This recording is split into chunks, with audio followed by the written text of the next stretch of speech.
ahkamillah ta'ala, hukumu za Allah tabaraka wa taala.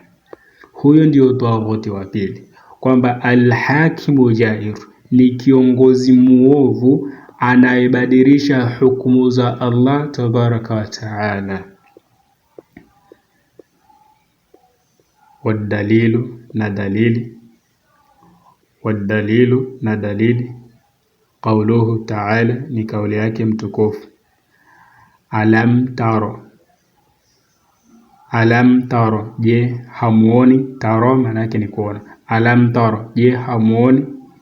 Ila alladhina, wale ambao, yaz'umuna, wanadai, annahum, kwamba wao, amanu, wameamini, bima, kwa yale yote, unzila ilaika, yalotelemshwa kwako wewe Muhammad sallallahu alayhi wasallam.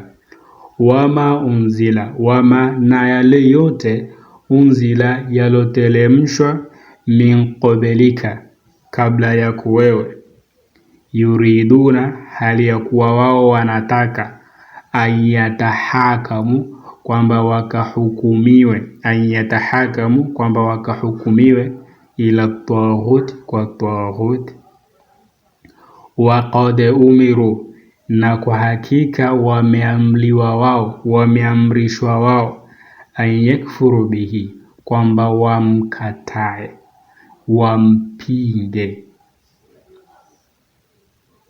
taghut.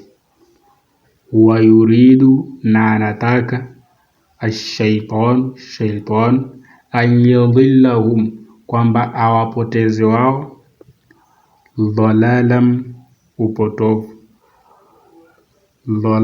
dhalalan, kwa maana ya upotovu, ba'idan, ulowa mbali mno. Hii ni Suratul Nisa